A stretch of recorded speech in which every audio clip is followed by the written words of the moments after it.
Vanco dafa def benn rapport jox ko le gouvernement sénégalais bi mu ko joxee le gouvernement sénégalais daf leen wax ni léegi ci année 2000 bii ni nekk nii ngeen war a commencé bënn géej gi jóge booru Dakar Ndar Kayar jaarale ko ci détroit de Gibraltar bi fënd Espagne wala jaar Maroc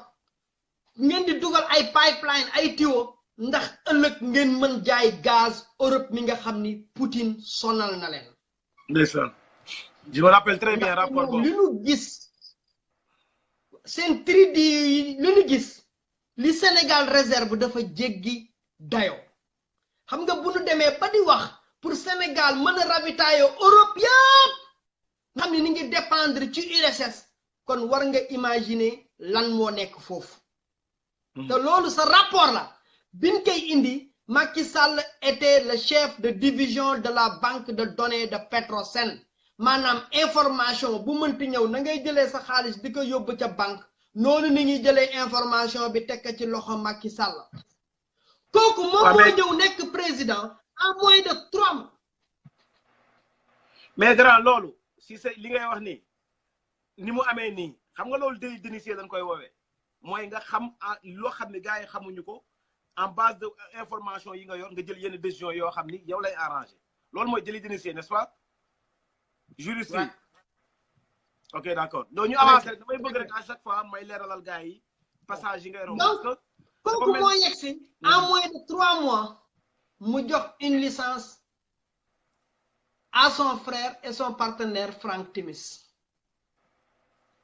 te licence bi mu ko jox mooy fanu leen waxoon ni da ngeen fa war a dugal léegi ay tuyau pour que ëllëg ngeen mën a régler problème Europe mi nga xam ni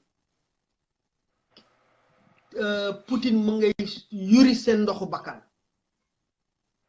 kon di nga mën a imaginer loolu dafa nekk ndegam réew nañuy wax li nga am fii ci zone bii rek mën na yore génnee Europe ci coono gi nga xam ni Russie ni ngi leen koy teg kon di nga xam loolu nu mu day kooku moom moo ñëw mu la preuve en est que tey jii da ngeen di dégg découverte yi nga xam ni am na ci zone boobu mu di Ndar ak Kayar te nag jeexagul de ma ngay ñëw ndax BP bii ñëw nii dina fa génne lu jéggi dayoo bu nu jógee ci loolu donc man bi offshore magazine génnee loolu Rigzone génnee loolu bi may def investigation wu 2012 bi sur l'affaire Petrotim may xool connexion wu président ak Petrotim ak son frère et Timis Corporation dama contacter directement Vanco ki nga xam ne moo yore seen communication une dame bi ñuy woowee Janice ni ma naa ko envoyé mes références accréditées par le département d'État pour que mu mën a wax ak man ma envoyé ko sama carte de presse référence su Foreign Press Center 2 jours après mu revenir mu ni ma envoyé ma en email lan mooy question yi lan nga soxla ma envoyé que Janice ma répond en email pour me confirmer que effectivement études yooyu ñoom ñoo ko defoon ci lease bu leen joxoon bi foofu ca Sénégal def nañu liggéey bi présenté nañu rapport bi après ñoom seen contrat foofu la jeexee malheureusement soxla woon nañu contrat pour mën a def exploration bi mais amuñu ko waaye li ñu signé woon ak Sénégal def nañ ko te effectivement ñoom ñoo def rapport boobu donc maintenant l'information donnée en 2000 par Offshore Magazine Rigzone et Oil Voice c'est confirmé en 2012 par Janice bi nga xam ne mooy chargé de communication Vanco ba ci loolu kon di nga gis ni président li mu doon joxe xam na ko loolu li ñoom Birahim Seck doon wax que ni dafa maîtriser la cartographie pétrolière et gazière de ce pays ci loolu nag bi mu yegsee ci nguur gi non seulement bi mu joxee loolu mais actuellement avec le développement dans l'investigation bi nga xam ni maa ngi ko continuer di def information yi ma mët yi jot me confirme au fait Karim Wade n'avait pas signé ce contrat le 17 janvier 2012. Parce que je dois parler à Karim en personne. Je vais en parler directement au directeur l'ex-directeur de Petrosen Mbodj parce que li ci am modi en janvier 2012 Karim Wade dafa bobu Karim Wade mu ngi waxantek nak Edi Wang Frank Timis làqutu ci gannaaw Karim Wade yëgul Frank Timis ma nga woon ca gannaaw comme ni ko Frank Timis waxee woon bés bu yëgee ni maa ngi ci kon du ngeen am dara ndax bëgguma moom moo ko wax Sénégal. Edi Wang di bras armé boobu ñoom ñoo doon négocier bi nu ñëwee waxtaan ak Karim ba nu dem ba def loolu Karim jox leen daal di demander envoyer une correspondance à Petrosen le 17 janvier 2012 mu ni leen préparez-moi un projet de contrat. Là, je ne parle pas de signature. Préparez-moi un projet de contrat pour les puits Saint-Louis et Kayar. Petrosen, correspondance bi, de travailler sur correspondance. De nous travailler sur correspondance, préparer le projet de contrat, on était au mois de mars 2012. Donc, bi Karim envoyé nañ ko defal projet de contrat bi ñom si nañu dem créer ji Petrotim Limited ca Cayman Island 2 jours après projet contrat bi mu paré au mois de mars si la Karim Wade signé le contrat au mois de mars. Donc en fait le contrat dafa melni kon signé nañ ko après la création de Petrotim. Voilà pourquoi l'État du Sénégal,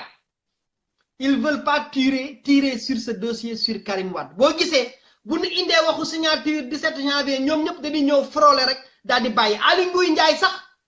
est allé plus loin car il a même défendu Karim Wade pour dire que ça se fait lolu dara newu ci. Parce que pourquoi? Parce que Bougoul ni enquête sur cette date. Sur cette date, ça pose problème. Te dina ki ñëw avec beaucoup plus de détails parce que maa ngi continuer le travail là-dessus. Mais grand yow grand indi nga fi trafic ba pare yow indi nga fi trafic embouteillage plein nga fi indi parce que yow ñu ngi wax affaire Karim Wade moo signé woon le 17 janvier etc. yow tu viens nous dire que ni même date boobu dañ koo falsifier pour mën a jox ndax waa ji pétrole bi mais là c'est grave un gouvernement buy def délit d'initié. Léegi man comme li may wax bi may liggéey dama base sur des documents officiels bu gouvernement bi brandir jox ko Timis jël jox ko Cosmos jël dem jox ko le gouvernement fédéral américain dafa ni le contrat a été signé le 17 janvier donc ñu moom nañuy wax ni d'abord dañu jox contrat dañu jox document puis compagnie bi nga xamni sosagun ko waye nak contrat du mom moy joxe licence bi contrat ça montre que ni pour parler et tout amna waye décret mom moy joxe licence pétrole Sénégal décret bi président mo koy joxe dañu la wax ni sax bés bu la joxe licence pétrole bi dans les 90 jours dans les 3 mois da nga wara créer la compagnie locale donc si le contrat du 17 était valable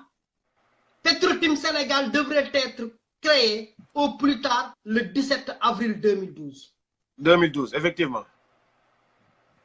Donc, vous voyez, lolo, donc nous, bi nous démé dafa am ben déclaration du président waxone. Ali Ngouille Ndiaye l'a confirmé si sa émission bi muni. Le président allait dénoncer tous les contrats miniers signés entre les deux tours. Donc, comme le mois de mars dafa nekkoon sur les deux tours buy annulé dafa war a annuler boobu mais malheureusement bii bëggu ko annuler parce que y a l'implication de son frère à partir du 23 mai 2012 ñi antidaté ko génne ko ci entre les deux tours yóbbu ko le 17 janvier pour que yu muy annuler boobu di ci bokk. Parce que désormais, il y a l'implication de son frère qui a reçu mandat le 23 mai 2012. Oh. Là encore, Benin Deli n'a assisté dans l'affaire Petrotim, une fausse écriture administrative. Te kika def, Ali Ngouille Ndiaye, le ministre de la République, le colo ci njitum rew mi nga xamné mom nañu jox confiance denk que rew mi mu di président Macky Sall. Lan mo gëna wara wessu li nga xam ne moom nañuy woowee haute trahison sur ce point maa ngi ciy liggéey nag parce que dafa am mbir mi ci am le directeur de Petrosen l'ex-directeur Mbodj moom moo ko wax mu ni moom il n'a pas perdu la tête moom il sait quand il avait signé le contrat et c'était au courant du mois de mars mu ni dinaa jël ñaari témoin le conseiller juridique ay si ak ki nga xam ni monsieur Médou kooku c'est le conseiller spécial du directeur de Petrosen mu ni je prends ces deux-là en témoin que j'ai signé ce contrat au mois de mars et non au mois de janvier bi nu ko laajee di ko mais pourquoi document bi mois de janvier nekk ci mu ni moom loolu moom moo ko jaaxal ndax bi contrat bi demee ba dellu si xam nga dafay dem defi tour bi mu dellu si waat ci ñoom Petrosen bi mu dellu si la ci gis ñu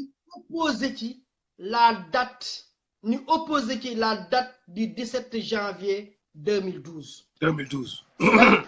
da ngay gis am na beneen musiba bi nga xam ne am na ci mu nekk benn complot bu extraordinaire bu am ci mbiru